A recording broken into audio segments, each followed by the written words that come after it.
Hello guys, again welcome back to ഫെറ്റ്ല. So ഇന്ന് നമ്മൾ നോക്കാനായിട്ട് പോകുന്നത് സ്പ്ലങ്കിൻ്റെ സെർവർ ഇൻസ്റ്റാളേഷനാണ്. നമ്മൾ ലിനക്സിനകത്താണ് ഈ ഒരു ഇൻസ്റ്റാളേഷൻ സെറ്റപ്പും കാര്യങ്ങളും ചെയ്യാനായിട്ട് പോകുന്നത്. സോ നമുക്ക് നേരെ വീഡിയോയിലേക്ക് പോകാം.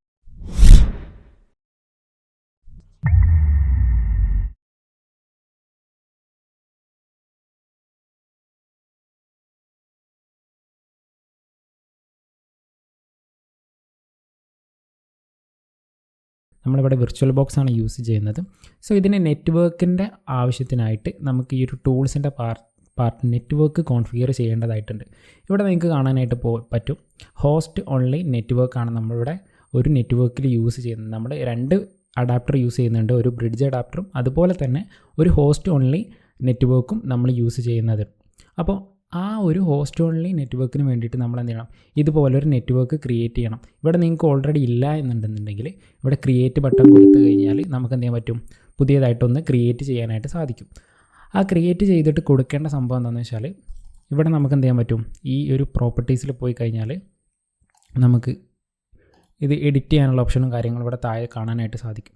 സോ ഇവിടെ നിങ്ങൾ ശ്രദ്ധിക്കേണ്ട ഒരു കാര്യം എന്താണെന്ന് വെച്ചാൽ നമുക്കിവിടെ കാണാൻ പറ്റും നമ്മൾ ഈ ഒരു നെറ്റ്വർക്കിന് കൊടുത്തേക്കുന്ന ഈ ഒരു സെയിം IPv4 അഡ്രസ്സാണ് നമ്മൾ എന്ത് ചെയ്യേണ്ടത്, ഇവിടെ നമ്മൾ എൻ്റർ ചെയ്ത് കൊടുക്കേണ്ടത്. അത് നിങ്ങൾ ശ്രദ്ധിക്കുക. ഇവിടെ കാണാൻ പറ്റും 192.168.56.1 ഈ ഒരു കറക്റ്റ് IP അഡ്രസ്സ് തന്നെ വേണം എന്ത് ചെയ്യാൻ നമ്മളിവിടെ കൊടുക്കാനായിട്ട്. എങ്കിൽ മാത്രമേ നമ്മുടെ ഈ ഒരു നെറ്റ്വർക്ക് പ്രോപ്പറായിട്ട് വർക്ക് ചെയ്തിട്ട് നമുക്ക് ഈ ഒരു കംപ്ലീറ്റ് ലാബ് സെറ്റപ്പ് കറക്റ്റായിട്ട് കോൺഫിഗർ ചെയ്യാൻ പറ്റത്തുള്ളൂ. അപ്പോൾ ആ ഒരു കാര്യം നിങ്ങൾ ശ്രദ്ധിക്കുക. അതിനുശേഷം ഞാനിപ്പോൾ ഇവിടെ ക്രിയേറ്റ് ചെയ്തേക്കുന്നത് ഞാൻ റിമൂവ് ചെയ്യുകയാണ്. നമുക്ക് എന്ത് ചെയ്താൽ മതി, ഈ ഒരു നെറ്റ്വർക്ക് മാത്രം മതി ഹോസ്റ്റ് ഓൺലി നെറ്റ്വർക്കിനകത്ത്. പിന്നീട് നമ്മൾ ശ്രദ്ധിക്കേണ്ട ഒരു കാര്യം, നമ്മൾ ഈ ഒരു ഡ്രൈവിൽ ലിങ്ക് നമ്മൾ കൊടുക്കുന്നുണ്ട് ഈ ഒരു സ്പ്ലങ്കിൻ്റെ സെർവറിന്. നമുക്കിവിടെ ഓൾറെഡി ഡൗൺലോഡ് ചെയ്ത് വെച്ചിട്ടുണ്ട്. അപ്പോൾ അത് നിങ്ങൾക്ക് കാണാനായിട്ട് സാധിക്കും. ഈ ഒരു ഓൾറെഡി ഡൗൺലോഡ് ചെയ്ത് വെച്ചേക്കുന്ന സംഭവം നമുക്ക് എന്ത് ചെയ്യാം, ഓപ്പൺ ചെയ്യാം. സോക്ക് ലാബിനകത്ത് നമുക്ക് എന്ത് ചെയ്യുന്നുണ്ട്, ഇവിടെ 2 ഫയൽസ് ആയിരിക്കും നമുക്ക് ഉണ്ടാവുക, സിം സെർവർ അതുപോലെ തന്നെ വൾന ലിനക്സ്. ഓക്കെ, ഈ സിം സെർവറാണ് നമ്മൾ ആദ്യം കോൺഫിഗർ ചെയ്യാനായിട്ട് പോകുന്നത്. സോ അത് ജസ്റ്റ് ഡബിൾ ക്ലിക്ക് ചെയ്യാം. ഡബിൾ ക്ലിക്ക് ചെയ്യുന്ന നേരത്ത് ജസ്റ്റ് എന്ത് ചെയ്താൽ മതി, ഫിനിഷ് ഒന്ന് കൊടുത്താൽ മതി. ഓക്കെ, ഇവിടെ ഇമ്പോർട്ട് ആവുന്നുണ്ട്. ഈ ഒരു ടൈമിൽ നമുക്ക് എന്ത് ചെയ്യാം, സ്പ്ലങ്കിൻ്റെ അക്കൗണ്ട് ക്രിയേറ്റ് ചെയ്യാം. സോ സ്പ്ലങ്കിൻ്റെ അക്കൗണ്ട് ക്രിയേറ്റ് ചെയ്യാൻ വേണ്ടിയിട്ട് നമുക്ക് എന്ത് ചെയ്യാം, കാലി ജസ്റ്റ് ഓപ്പൺ ചെയ്യാം. നിങ്ങൾക്ക് കാലിക്കകത്ത് ചെയ്യാം, അല്ലാന്നുണ്ടെങ്കിൽ വേറെ ഏതെങ്കിലും ബ്രൗസർ ഉണ്ടെന്നുണ്ടെങ്കിൽ അതിനകത്തും ചെയ്യാം. ഞാൻ ഇപ്പോൾ ജസ്റ്റ് എന്ത് ചെയ്യുന്നുണ്ട്, ഇവിടെ ബ്രേവിനകത്ത് എന്ത് ചെയ്യുന്നുണ്ട്, ഈ ഒരു കാര്യങ്ങൾ ചെയ്യുന്നുണ്ട്. നമ്മുടെ ഈ ഒരു സ്പ്ലങ്കിൻ്റെ ഒരു സൈറ്റിലേക്ക് പോയി കഴിഞ്ഞാൽ ജസ്റ്റ് സ്പ്ലങ്ക് എന്ന് സെർച്ച് ചെയ്ത് കഴിഞ്ഞാൽ തന്നെ നമുക്ക് എന്ത് ചെയ്യാൻ പറ്റും, ഈ ഒരു സൈറ്റ് കിട്ടുന്നതായിരിക്കും. അതിനകത്ത് ഫസ്റ്റ് വരുന്ന സൈറ്റ് തന്നെ. ഇതിനകത്ത് ഇവിടെ നിന്ന് കാണാൻ പറ്റും നമുക്ക് എന്ത് ചെയ്യും, ട്രയൽസ് ആൻഡ് ഡൗൺലോഡ്സ്. ഈ ഒരു പാർട്ടിലേക്ക് പോയി കഴിഞ്ഞാൽ നമുക്ക് സ്പ്ലങ്ക് എൻ്റർപ്രൈസ് കണ്ടോ, ഇവിടെ ഗെറ്റ് മൈ ഫ്രീ ട്രയൽ നമുക്ക് എന്ത് ചെയ്യുന്നുണ്ട്, 60 ദിവസത്തേക്ക് 500 MB ഇൻഡെക്സിങ് കാര്യങ്ങളൊക്കെ കിട്ടുന്ന ഒരു ഫ്രീ ട്രയൽ ആര് പ്രൊവൈഡ് ചെയ്യുന്നുണ്ട്, നമ്മുടെ ഒരു സിസ്കോയുടെ സ്പ്ലങ്ക് പ്രൊവൈഡ് ചെയ്യുന്നുണ്ട്. സോ നമ്മൾ സിം സൊല്യൂഷൻ എന്താണെന്നുള്ള കാര്യങ്ങളൊക്കെ പറഞ്ഞിട്ടുണ്ടായിരുന്നു. അങ്ങനെ വരുന്നൊരു സിം സൊല്യൂഷനാണ് ഈ ഒരു സ്പ്ലങ്ക് എന്ന് പറയുന്നത്. സോ സ്പ്ലങ്കിൻ്റെ സെർവറാണ് നമ്മൾ സെറ്റ് ചെയ്യാനായിട്ട് പോകുന്നത്. നമ്മൾ കഴിഞ്ഞ വീഡിയോയിൽ ഇതിൻ്റെ ലോജിക്കൽ ഡയഗ്രാമും കാര്യങ്ങളൊക്കെ എന്ത് ചെയ്തു കണ്ടിട്ടുണ്ടായിരുന്നു. സോ ഇവിടെ എന്ത് ചെയ്യാം, ഗെറ്റ് മൈ ഫ്രീ ട്രയൽ എന്ന് കൊടുക്കുക. അപ്പോൾ നമുക്കിവിടെ ഇതുപോലെ എന്ത് ചെയ്യുന്നു, ബിസിനസ് മെയിലും കാര്യങ്ങളൊക്കെ കൊടുക്കാനുണ്ട്. അപ്പോൾ നിങ്ങൾക്ക് വേണമെന്നുണ്ടെങ്കിൽ ഇതുപോലെ സ്ക്വയർ എക്സിൻ്റെ മെയിലോ കാര്യങ്ങളൊക്കെ യൂസ് ചെയ്യാം. അല്ലാന്നുണ്ടെങ്കിൽ നിങ്ങളുടെ അടുത്ത് ബിസിനസ് മെയിൽ വേണമെന്ന് പറയുന്ന നേരത്ത് നിങ്ങൾക്ക് ഇതുപോലെ എന്ത് ചെയ്യാം, ടെംമെയിൽ പോലുള്ള കാര്യങ്ങളൊക്കെ എന്ത് ചെയ്യാം, യൂസ് ചെയ്തുകൊണ്ട് ഇത് പ്രൊസീഡ് ചെയ്യാം. ഇത് കംപ്ലീറ്റ് ഫില്ല് ചെയ്ത് കഴിഞ്ഞാൽ നിങ്ങൾക്കൊരു മെയിൽ വരുന്നതായിരിക്കും. ആ മെയിലിലുള്ള വരുന്ന ആ ഒരു ലിങ്ക് വെച്ചിട്ട് നമുക്ക് എന്ത് ചെയ്യണം, നമ്മുടെ അക്കൗണ്ട് കൺഫേം ചെയ്യണം, വെരിഫൈ ചെയ്യണം. അതിന് ശേഷമുള്ള കാര്യങ്ങൾ നമുക്കിനി കാണാം. അപ്പോൾ ഈ ഒരു പാർട്ടിൽ നിങ്ങൾ എന്ത് ചെയ്യുക, നിങ്ങളുടെ ഈ ഒരു ഡീറ്റെയിൽസ് കൊടുത്തിട്ട് ഈ ഒരു ഫോം ഫില്ല് ചെയ്തിട്ട് നിങ്ങളുടെ മെയിൽ വെച്ചിട്ട് എന്ത് ചെയ്യുക, വെരിഫൈ ചെയ്യാം. നിങ്ങളൊരു IT പ്രൊഫഷണലാണോ, അല്ലെങ്കിൽ മറ്റൊരു പ്രൊഫഷനിൽ നിന്നും കരിയർ സ്വിച്ച് ചെയ്ത് സൈബർ സെക്യൂരിറ്റി ഡൊമൈനിലേക്ക് വരാനോ പഠിക്കാനോ ആഗ്രഹിക്കുന്നവരാണോ, എങ്കിൽ ഫെറ്റ്ല ടയർ 1 പ്രീമിയം പേഴ്സണൽ ട്രെയിനിങ് വഴി നിങ്ങൾക്കും സൈബർ സെക്യൂരിറ്റി പഠിക്കാം. 1-to-1 മെൻറ്റർഷിപ്പ്, അതായത് നിങ്ങളും ട്രെയിനറും മാത്രമേ ക്ലാസ്സിലുണ്ടാവൂ, അതും നിങ്ങളുടെ ആവശ്യാനുസരണം സിലബസ് കസ്റ്റമൈസ് ചെയ്തുകൊണ്ട്. കഴിഞ്ഞില്ല, എടുക്കുന്ന ക്ലാസ്സിൽ നിങ്ങൾ സാറ്റിസ്ഫൈഡ് അല്ല എങ്കിൽ ഞങ്ങളുടെ പോളിസി പ്രകാരം ഫുൾ എമൗണ്ട് റീഫണ്ടോ. ഫോർ മോർ ഡീറ്റെയിൽസ് താഴെ കാണുന്ന നമ്പറിൽ ഇപ്പോൾ തന്നെ കോൺടാക്ട് ചെയ്യൂ. സോ നമ്മുടെ അക്കൗണ്ട് വെരിഫിക്കേഷനും കാര്യങ്ങളൊക്കെ കംപ്ലീറ്റ് ആയിട്ടുണ്ട്. സോ നമുക്ക് എന്ത് ചെയ്യാൻ പറ്റും, ഇങ്ങനെ ഒരു ഇൻ്റർഫേസും കാര്യങ്ങളും കാണാൻ പറ്റും. ഇനി ഈ ഒരു രീതിയിൽ നിങ്ങൾക്ക് കാണുന്നില്ല എന്നുണ്ടെങ്കിൽ നമുക്ക് എന്ത് ചെയ്യാൻ മതി, ഈ ഒരു സ്പ്ലങ്കിൻ്റെ ഇങ്ങോട്ടേക്ക് പോകുകയാണെന്നുണ്ടെങ്കിൽ ട്രയൽസ് ആൻഡ് ഡൗൺലോഡ്സ് എന്നുള്ളൊരു പാർട്ട് കാണാനായിട്ട് പറ്റും. അവിടെ പോവുകയാണെന്നുണ്ടെങ്കിൽ നിങ്ങൾക്ക് എന്ത് ഏറ്റവും സ്പ്ലങ്ക് എൻ്റർപ്രൈസ് ഇവിടെ ഗെറ്റ് മൈ ഫ്രീ ട്രയൽസ് കൊടുത്തു കഴിഞ്ഞാൽ എന്ത് ചെയ്യും സ്പ്ലങ്ക് എൻ്റർപ്രൈസിൻ്റെ ഈ ഒരു ഇൻ്റർഫേസ് ആയിരിക്കും നിങ്ങൾക്ക് കാണാനായിട്ട് സാധിക്കുക. ഇവിടെ നമ്മൾ ഇനി ചെയ്യാനായിട്ട് പോകുന്നത് എന്താണെന്ന് വെച്ചാൽ ലിനക്സിൻ്റെ ഈ ഒരു പാർട്ടിലേക്ക് വരാം. ഇവിടെ നമ്മൾ ഇൻസ്റ്റാൾ ചെയ്യാൻ പോകുന്നത് ഡെബാണ്, ഡെബിയൻ വെർഷനാണ്. അപ്പോൾ അതിന് വേണ്ടിയിട്ട് എന്താണ് ഈ ഒരു wget ലിങ്ക് കോപ്പി ചെയ്താൽ മാത്രം മതി. സോ ഇത്രയും കാര്യങ്ങളാണ് സ്പ്ലങ്കിൻ്റെ ഈ ഒരു സെറ്റപ്പിൻ്റെ ഭാഗത്ത് വരുന്നത്. ഇനി നമുക്ക് എന്ത് ചെയ്യാം, ഈ ഒരു സ്പ്ലങ്ക് നമുക്ക് ലിനക്സിനകത്ത് ഇൻസ്റ്റാൾ ചെയ്യുന്ന പാർട്ടിലേക്ക് പോകാം. സോ അതിന് വേണ്ടിയിട്ട് നമ്മൾ നേരത്തെ ഇവിടെ കംപ്ലീറ്റ് ആകാൻ വെച്ചിട്ടുണ്ടായിരുന്ന സിം സെർവർ ISO ഫയൽ ഇവിടെ എന്ത് ചെയ്യുന്നുണ്ട് കംപ്ലീറ്റ് ആയിട്ട് ഇമ്പോർട്ട് ആയിട്ടുണ്ട്. സോ നമുക്കിവിടെ കാല് സ്റ്റാർട്ട് ചെയ്യാം. അതിന് കൂടെ തന്നെ ഇവിടെ നിങ്ങൾ ചെക്ക് ചെയ്യേണ്ട ഒരു കാര്യം എന്താണെന്ന് വെച്ചാൽ ഈ ഒരു സെറ്റിങ്സ് പാർട്ടിലേക്ക് പോകുന്ന നേരത്തെ നെറ്റ്വർക്ക് ഫസ്റ്റിൽ വരുന്നത് ബ്രിഡ്ജ്, അതുപോലെ തന്നെ രണ്ടാമതായിട്ട് വരുന്നത് ഹോസ്റ്റ് ഓൺലി അഡാപ്റ്ററും ആണെന്നുള്ള കാര്യം ഉറപ്പ് വരുത്താം. അതുപോലെ തന്നെ ഈ ഒരു എതർനെറ്റ് അഡാപ്റ്റർ നമ്മൾ നേരത്തെ ക്രിയേറ്റ് ചെയ്തിട്ടുണ്ടായിരുന്ന ഒരു അഡാപ്റ്റർ സെലക്ട് ചെയ്തിട്ടുണ്ടോ എന്നുള്ള കാര്യം കൂടെ ശ്രദ്ധിക്കുക. ഈ ഒരു അഡാപ്റ്റർ 1-നകത്ത് നിങ്ങൾ മറ്റൊരു കാര്യം ശ്രദ്ധിക്കേണ്ടതെന്ന് വെച്ചാൽ നിങ്ങൾ എതർനെറ്റോ കാര്യങ്ങളൊക്കെ യൂസ് ചെയ്യുകയാണെന്നുണ്ടെങ്കിൽ വേറൊരു ഓപ്ഷൻ ആയിരിക്കും ഉണ്ടാവുക. ഇപ്പോൾ റിയൽടെക്കിൻ്റെ PCIe GB ഫാമിലി കൺട്രോൾ എന്ന് പറഞ്ഞിട്ടുള്ള രീതിയിലായിരിക്കും. അപ്പോൾ ഓരോ കമ്പ്യൂട്ടറിനനുസരിച്ച് അത് മാറും. അപ്പോൾ അത് നിങ്ങൾ കണ്ടെത്തിയിട്ട് എന്താണ് അത് ഇവിടെ കൊടുക്കുക. നിങ്ങൾ എതർനെറ്റ് വഴിയാണ് കണക്ഷൻ എടുക്കുന്നതെന്നുണ്ടെങ്കിൽ ഒരു പാർട്ട് ചൂസ് ചെയ്യുക. അല്ലാന്നുണ്ടെങ്കിൽ ഈ ഒരു വൈഫൈയിൽ വെച്ചിട്ടാണ് കണക്ട് ചെയ്യുന്നുണ്ടെങ്കിൽ ആ ഒരു ഭാഗം കൂടെ നിങ്ങൾ ശ്രദ്ധിക്കുക. അപ്പോൾ ഇവിടെ ഞാൻ എതർനെറ്റാണ് യൂസ് ചെയ്യുന്നത്. സോ അതുകൊണ്ട് ഞാൻ എന്ത് ചെയ്യുന്നു, ഇത് സെലക്ട് ചെയ്തിട്ട് ഓക്കെ കൊടുക്കുന്നു. ഇവിടെ എൻ്റെ കാലിയും അതൊന്ന് ജസ്റ്റ് കൺഫേം ചെയ്യുകയാണ്. നെറ്റ്വർക്കിൻ്റെ പാർട്ടിലേക്ക് പോകുന്ന നേരത്ത് ഹോസ്റ്റ് ഓൺലി അഡാപ്റ്റർ കാലിയിലും നമ്മൾ ഇതുപോലെ എന്ത് ചെയ്യണം, അഡാപ്റ്റർ ചൂസ് ചെയ്യണം. സിമ്പിളായിട്ടുള്ളൊരു പ്രൊസീജിയറാണ്. അഡാപ്റ്ററിൻ്റെ ഈ ഒരു പാർട്ട് എടുക്കുക, ഹോസ്റ്റ് ഓൺലി ആണെന്നുണ്ടെങ്കിൽ അത് സെലക്ട് ചെയ്യുക, എന്നിട്ട് ഈ ഒരു നെറ്റ്വർക്കിൻ്റെ പാർട്ട് സെലക്ട് ചെയ്ത് കൊടുക്കുക, ഓക്കെ കൊടുക്കുക. സോ ഇത്രയും കാര്യങ്ങളാണ് ഇതിനകത്ത് ചെയ്യാനുള്ളത്. ഇനി നിങ്ങൾക്ക് എന്തെങ്കിലും ഡൗട്ട് ഉണ്ടെന്നുണ്ടെങ്കിൽ നമ്മുടെ ഈ ഒരു വീഡിയോയുടെ താഴെ കമൻറ്റിൽ എന്ത് ചെയ്യാം കൊടുക്കാം. ഓക്കെ, നമുക്ക് ഈ ഒരു സിം സെർവർ അപ്പാൻ വേണ്ടിയിട്ട് വെയിറ്റ് ചെയ്യാം. സോ നമ്മുടെ ഈ ഒരു ഉബുണ്ടു സെർവർ അപ്പായിട്ടുണ്ട്. ഇനി നമ്മളിത് കണക്ട് ചെയ്യുകയാണ്. ഇത് ഡയറക്റ്റ് നമ്മൾ കണക്ട് ചെയ്യുന്നില്ല, പകരം നമ്മൾ എന്ത് ചെയ്യുന്നുണ്ട്, കാലിൽ SSH ത്രൂ ആണ് ഇത് കണക്ട് ചെയ്യുന്നത്. സോ നമുക്ക് ജസ്റ്റ് കാലി ഓപ്പൺ ചെയ്യാം. ഓക്കെ, നിങ്ങൾക്ക് ഇവിടെ ശ്രദ്ധിച്ചാൽ മനസ്സിലാവും. ഇവിടെ എന്ത് ചെയ്യുന്നുണ്ട്, ഒരു ബ്രിഡ്ജ് IP ഓട്ടോമാറ്റിക്കലി ഷോ ചെയ്യുന്നുണ്ട്. അങ്ങനെയാണ് നമ്മൾ ഈ ഒരു ലാബ് ക്രിയേറ്റ് ചെയ്തിരിക്കുന്നത്. അപ്പോൾ നമുക്ക് എന്ത് ചെയ്യും, SSH കണക്ട് ചെയ്ത് നോക്കാം. ഓക്കെ,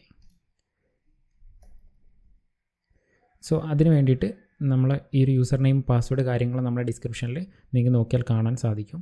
SSH യൂസർ നെയിം വരുന്നത് ഉബുണ്ടു സെർവർ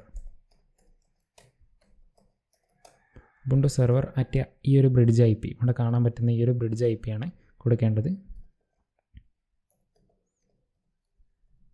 168.0.111. ഓക്കെ, യെസ് കൊടുക്കാം. ഓക്കെ, പാസ്വേഡ് ചോദിക്കുന്നുണ്ട്. സോ ഇവിടെ admin 123 എന്നുള്ളതാണ് നമ്മുടെ പാസ്വേഡ്, admin 123.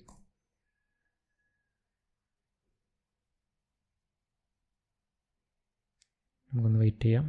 ഓക്കെ, പാസ്വേഡിൽ എന്തൊരു ജസ്റ്റ് admin എന്ന് മാത്രമേ ഉള്ളൂ. admin എന്ന് കൊടുക്കാം. ഓക്കെ, ഇവിടെ നമുക്ക് എന്ത് ചെയ്യുന്നുണ്ട്, SSH സക്സസ്ഫുൾ ആയിട്ട് ലോഡായിട്ടുണ്ട്.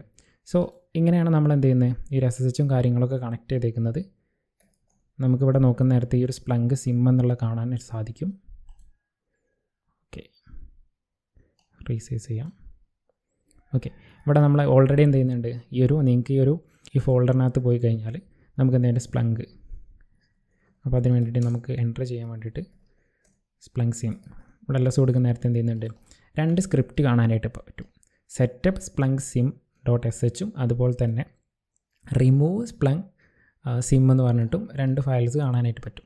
ഇത് ഒരു സ്ക്രിപ്റ്റാണ്, ബാഷ് സ്ക്രിപ്റ്റാണ് നമ്മൾ ക്രിയേറ്റ് ചെയ്തേക്കുന്നത്. നമുക്ക് ഈ ഒരു ഇൻസ്റ്റാളേഷൻ അല്ലെങ്കിൽ സെറ്റപ്പ് പ്രോസസ്സ് കുറച്ചും കൂടെ എളുപ്പമാകാൻ വേണ്ടിയിട്ട് ചെയ്തേക്കുന്നതാണ്. സോ ഇനി നമ്മൾ എന്താ ചെയ്യാൻ പോകുന്നതെന്ന് വെച്ചാൽ, നമ്മൾ ഓൾറെഡി ഇവിടെ ലോഗിൻ ചെയ്ത് വെച്ചിട്ടുണ്ടായിരുന്ന സ്പ്ലങ്കിൻ്റെ ഈ ഒരു കാര്യങ്ങളൊക്കെ നമ്മൾ സ്പ്ലങ്ക് എൻ്റർപ്രൈസിലേക്ക് നമ്മൾ ലോഗിൻ ചെയ്ത് കയറിയിട്ടുണ്ടായിരുന്നു. അപ്പോൾ ഈ ഒരു ഡെബിയൻ പാർട്ടാണ് നമ്മൾ ഇൻസ്റ്റാൾ ചെയ്യുന്നതെന്ന് പറഞ്ഞു. അപ്പോൾ ഈ ഒരു wgetൻ്റെ ഈ ഒരു ലിങ്കും കാര്യങ്ങളും ഈ ഒരു കമാൻഡ് നമ്മൾ കോപ്പി ചെയ്യുന്നു. എന്നിട്ട് നമ്മൾ എന്ത് ചെയ്യുന്നു, ഇവിടെ പേസ്റ്റ് ചെയ്യുകയാണ് ചെയ്യുന്നത്. ജസ്റ്റ് അത് കോപ്പി ചെയ്യുക, ഇവിടെ പേസ്റ്റ് ചെയ്യുന്നു. ഓക്കെ, ഇവിടെ പെർമിഷൻ ഡിനൈഡ് എന്നാണ് കാണിക്കുന്നത്. അപ്പോൾ നമ്മൾ സുഡോ കൊടുത്ത് സ്പേസ് കൊടുത്തതിൻ്റെ ശേഷം ഈ ഒരു കമാൻഡ് കൊടുക്കുകയാണെന്നുണ്ടെങ്കിൽ പാസ്വേഡ് ചോദിക്കും. പാസ്വേഡ് admin പാസ്വേഡ് കൊടുത്തു കഴിഞ്ഞാൽ എന്ത് ചെയ്യും, ഇത് ഇൻസ്റ്റാൾ ആവാനായിട്ട് സ്റ്റാർട്ട് ചെയ്യും. ഇത് ഏകദേശം 900 MB വരുന്നുണ്ട്.